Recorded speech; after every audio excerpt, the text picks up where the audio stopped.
Good morning, everybody, and this is your DAX day trade setups for today. So we're pretty much still ranging here, and pretty clear levels though. So that is the first area you can see where we are hovering on. I do just want to check the weekly here because we know we do have some structure in the week, and you can see it was an area that we found support in the past, but there's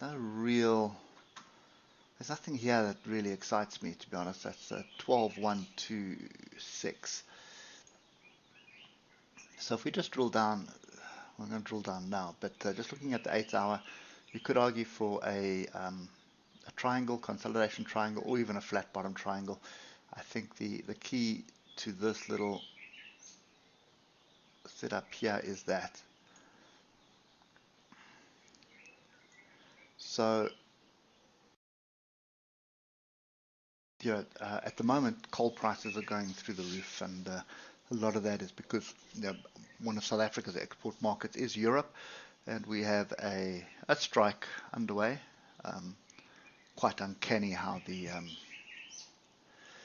timing of it is where it is today, but anyway, there's just always an indication of where the politicians are playing, and this could be a flat bottom triangle. Just adding fuel to fire. If you just look at what's happening, there was no good news from the Feds. We've got rising energy prices. We have, I think I read something on rationing. I can't remember what it was yesterday, but there's a lot going on, specifically around energy at the moment in Europe. So I do have a feeling that is going to impact. It's a major concern. I mean, I look at how sort of electricity load shedding in this country affects us, from small businessmen, the economy, etc. So I do believe that you guys in Europe have got a bit of pain coming through this winter, and the markets are going to follow suit. So there's no good news in the markets. I think that's what we all know. So definitely not a market to start looking for long-term portfolios at the moment. But definitely I don't see a turnaround here. So I'm expecting a break to the downside. I think this is a key sort of setup that I'm seeing at the moment. So that to me is a flat bottom triangle. It's at the bottom of a move, which is a little bit concerning. But just have a look at how we are maintaining below the moving averages here. So any rally should be sold into, and that's exactly what's going on. And you can see there, yesterday was the key area there. We did rally a bit higher. That's just basically immediately got into rejection.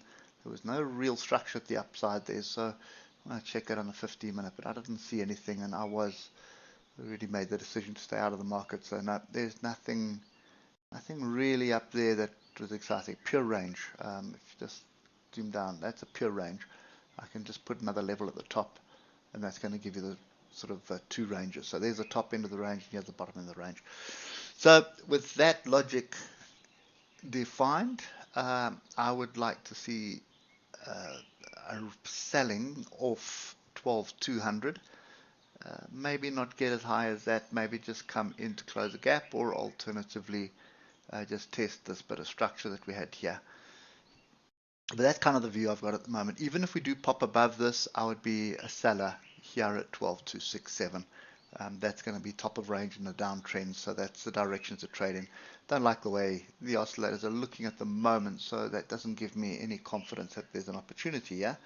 And if I look at the hour, it just screams at me to run away and come back later. But I do anticipate that there is a break coming. There's just too much bad news happening. So whatever's going on here to prop the markets up, I think if it does break, you're going to have a fairly strong acceleration to the downside. And we do have a little bit of structure here around there. You can see that's just inside this price bar here, so that is around 11,850.